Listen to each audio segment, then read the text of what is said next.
Hello दोस्तों, आप देख रहे हैं रेल मेक डॉट टेक। दोस्तों, आज अपन बीएलसी वैगन के बारे में चर्चा करेंगे और जानकारी प्राप्त करेंगे। तो आइए चलते हैं।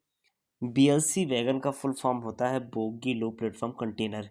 यह 1994 में 20 फीट प्लस 40 फीट कंटेनर के लिए बनाया गया था। डिफरेंट साइज़ के कंटेनर अवेलेबल हैं। स्क्रीन में आपको इनकी लेंथ, विड्थ, हाइट दिख रही होगी। आप इसको लिख भी सकते हैं। काफ़ी इंपॉर्टेंट क्वेश्चंस परीक्षा में पूछ भी सकता है। तो दोस्तों, जो 20 फीट के कंटेनर होते हैं वो इनलैंड मूवमेंट के लिए और इंटरनेशनल मूवमेंट के लिए होते हैं, और जो 40 फीट का कंटेनर होता है वो ओनली फॉर इंटरनेशनल मूवमेंट के लिए होता है। आपको स्क्रीन पे बीएलसी कैरेक्टर चलता हुआ दिखाई दे रहा होगा। इसमें जो कंटेनर लदे हुए हैं वो सारे के सारे 20 फीट के हैं, बट कुछ कंटेनर जो ऊंचे आपको दिखाई दे रहे हैं वो कंटेनर इंटरनेशनल मूवमेंट 20 फीट वाले हैं, और जो छोटे हैं वो इनलैंड मूवमेंट वाले 20 फीट के कंटेनर हैं। तो दोस्तों, और साथ में ही आपको बीएलसी के जो रैक चल रहा है आपको दिख रहा होगा। एक कार जहां आपको सीवीसी लगी हुई है वो एक कार है, और उसके पीछे बी कार लगी हुई है। आइए देखते हैं, ग्राफ से समझते हैं। यह बीएलसी का 1 यूनिट का रैक बनाया हुआ है। इसके आगे और ए कार, पीछे ए कार और बीच में बी कार होते हैं। ए कार की बाहर तरफ सीबीसी का प्रयोग होता है और अंदर तरफ एचडीबी का प्रयोग किया जाता है, और बी कार में दोनों तरफ एचडीबी का प्रयोग किया जाता है। ठीक है दोस्तों, अब ए कार का ये आपके सामने डायग्राम बना हुआ है। ए कार के देखिए, एक आउटर इंड है, एक इनर इंड है। आउटर इंड में क्या है, सीबीसी का प्रयोग होता है। इनर इंड में एचडीबी का प्रयोग होता है। आउटर इंड की सीबीसी की हाइट 1105 mm, और एचडीबी इनर इंड एचडीबी की हाइट 845 mm है। ठीक है दोस्तों, और साथ में चलते हैं अब बी कार की तरफ। बी कार के दोनों तरफ एचडीबी का प्रयोग किया जाता है, और जहां दोनों की हाइट 845 mm होती है। ठीक है, तो बीएलसी के 1 यूनिट में एक रैक में 9 यूनिट प्लस ब्रिकबर्न होता है, और 1 यूनिट में 5 बीएलसी वैगन, जिसमें से 2 ए कार और 3 बी कार होता है। और आपको पोजीशन पता ही है कि ए कार दोनों एंड होते हैं, प्लस जो बी कार हैं बीच में होते हैं। ठीक है दोस्तों, तो आइए आगे चलते हैं। कुछ इम्पोर्टेंट डायमेंशन। ये बीएलसी रैक के रेल लेवल से फ्लोर की हाइट 1109 mm होती है। एचडीबी की हाइट जो मैंने बता दिया हूँ 845 mm, और सीबीसी की height 1105 mm। Wheel diameter 840 mm नया है, 780 mm कंडम हो जाता है। एक्सल लोड जो है 20.32 टन होता है। और टेयर वेट, ए कार का टेयर वेट 19.10 टन, और बी कार का टेयर वेट 18 टन होता है। ठीक है दोस्तों, आपको ये जो डायमेंशन दिख रही है आप इसको लिख भी सकते हैं। आइए आगे चलते हैं। जो कैरिंग कैपेसिटी है इसकी 61 टन होती है, और लेंथ ऑफ ए कार जो है 13,625 mm होता है। Length of B car 12,212 mm है।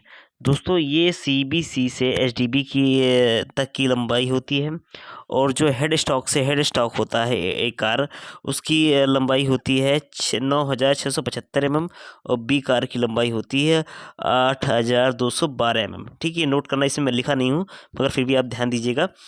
ठीक है दोस्तों, अब अपन चलते हैं कि पिस्टन स्ट्रोक। इसका एम्प्टी में पिस्टन स्ट्रोक 95 ± 10 mm होता है, और लोडेड कंडीशन में 120 ± 10 होता है। ये डायमेंशन 70 से 72 mm होता है। बीसी का प्रेशर जो होता है 2.2 kg प्लस सेंटीमीटर स्क्वायर होता है एम्प्टी कंडीशन में, और लोडेड कंडीशन में 3 ±0.1 kg प्रति सेंटीमीटर स्क्वायर प्रेशर होता है। और इस बीएलसी रैक की मैक्सिमम स्पीड है 100 किलोमीटर पर घंटा होती है। तो दोस्तों, आइए चलते स्प्रिंग में। स्प्रिंग 3 टाइप की होती है। Outer, inner, स्नोवर। आउटर की जो हाइट होती है 260 mm, 250 mm कंडम हो जाती है। इनर की हाइट होती है 243 में 228 mm कंडम हो जाती है। स्नोवर की हाइट होती है 288 में 273 mm में कंडम हो जाती है। तो दोस्तों, कुछ स्पेशल पार्ट्स हैं उनके बारे में चलते हैं। जैसे है एलएचडी, इसको फुल फॉर्म है लोड सेंसिंग डिवाइस। एलएचडी प्रत्येक वैगन में 2 का प्रयोग होता है, एक ट्रॉली पे एक ही लगा होता है। एलएचडी प्लस एलएचडी स्टॉपर के बीच का गैप 16 ± 1 mm होता है। ठीक है दोस्तों, ये चीज़ नोट करिएगा, काफ़ी इंपॉर्टेंट क्वेश्चन है। LHD पीसी को प्रेशर एम्प्टी कंडीशन में 2.2 प्लस माइनस 0.25 kg प्रति सेंटीमीटर स्क्वायर प्रेशर देता है और लोडेड कंडीशन में 3.8 kg प्रति सेंटीमीटर प्लस माइनस 0.1 kg प्रति सेंटीमीटर स्क्वायर प्रेशर देता है। ठीक है दोस्तों, ये नोट करिएगा, इसमें मैंने पॉइंट का नहीं दिया प्लस माइनस का, वो आप नोट कर लीजिएगा, वॉइस में है। जैसा कि आप इमेज देख रहे हैं, LHD दिख रहा है। जो LHD का ग्रॉस वेट 40 टन होता है, तब ये प्रेशर 2.2 kg प्रति सेंटीमीटर स्क्वायर भेजता है। जब ये 40 टन से अधिक होता है तो ये BC में प्रेशर 3.8 kg प्रति सेंटीमीटर देता है। ठीक है दोस्तों, और कहीं कहीं 42 टन दिया हुआ है, इस चीज़ को क्या है कंफर्म कर लीजिएगा। हालांकि बहुत सारी पुस्तकों में 40 टन और कहीं में 42 टन दिया हुआ है। ठीक है सर दोस्तों। ATL ऑटोमेटिक ट्विस्ट लॉक, ये 1 BLC वैगन में 8 नग लगे होते हैं। ठीक है दोस्तों, ये जो अपना BLC वैगन होता है एक, उसमें 8 लगे होते हैं, दो दो बीच में, वन साइड। ठीक है दोस्तों, ये 600 kg वजन रखने पर कंटेनर लॉक हो जाता है और 1000 kg का फोर्स देने पर ये कंटेनर अनलॉक हो जाता है। ठीक है दोस्तों, 1000 kg कंटेनर नॉर्मली क्या है, क्रेन द्वारा ही दिया जा सकता है, आम व्यक्ति द्वारा नहीं दिया जा सकता है। ठीक है, और ATL जो है दोस्तों, ये 15 डिग्री घूमता है, इसका मेंटेनेंस मैनुअल G100 में दिया हुआ है। ठीक है, आइए चलते हैं ट्रॉली। इसमें ट्रॉली जो है, इसमें जो ट्रॉली है आपको स्क्रीन में दिख भी रहा है, जो मेंटेनेंस मैनुअल G95 के अकॉर्डिंग मेंटेनेंस मैनुअल किया जाता है और ट्रॉली LCCF20C का प्रयोग किया जाता है। इस ट्रॉली में क्या है, वाइड ज़ा एडाप्टर का प्रयोग किया जाता है, जिसका व्हील डाया 840 mm नया 780 mm कंडम, जो कि एक बार मैंने बता चुका है आपको। ठीक है दोस्तों, और BLC ट्रॉली का बोकी पम्प एक ट्रॉली में 2 की संख्या में होती है, जैसे कि आप इमेज में आप देख सकते हैं। ठीक है, तथा एक बैगन में 4 होता है, 1 एंड 2 होते हैं, 2 उस दूसरे तरफ दूसरे एंड होते हैं। आप इमेज में देख के आप अच्छे से समझ भी सकते हैं। ठीक है दोस्तों, ये व्हील के अकॉर्डिंग पंप का एडजस्टमेंट भी किया जाता है, जो आपको स्क्रीन में शो कर रहा है। इसको चाहे आप लिख भी सकते हैं, 840 mm से लेके 829 mm तक पहले नंबर होल में, 828 से लेके 817 mm दूसरे नंबर होल में, 816 से लेके 805 mm में तीसरे नंबर होल में, 804 से लेके 793 होल में चौथे नंबर होल में, 792 से लेके 781 नंबर पाँचवें नंबर होल में। ठीक है दोस्तों,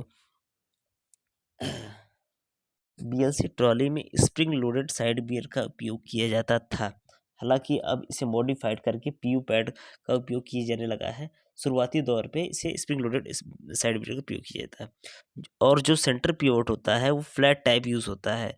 ये जो सेंटर पिवोट है फ्लैट टाइप, ये इनबिल्ट होता है बोलेस्टर में ही, इसे अलग से रिफ्लेक्ट नहीं किया जाता। जैसे नॉर्मली जो गाड़ी होती है उसमें ऊपर से बॉटम पिवोट बिल्डेड किया जाता है या रिफ्टिंग की जाती है। ठीक है दोस्तों, आइए चलते हैं RH प्लस PH। जब ये BLC रैक का प्रोडक्शन यूनिट से आता है, नया रैक रहता है 30 से 24 मंथ में होता है, और उसके पश्चात 18 मंथ में किया जाता है, और PH जो है 6 साल में किया जाता है। ठीक है दोस्तों, ये भी काफ़ी इंपॉर्टेंट क्वेश्चन है, इसको आप ध्यान रखिएगा। अब आगे चलते हैं,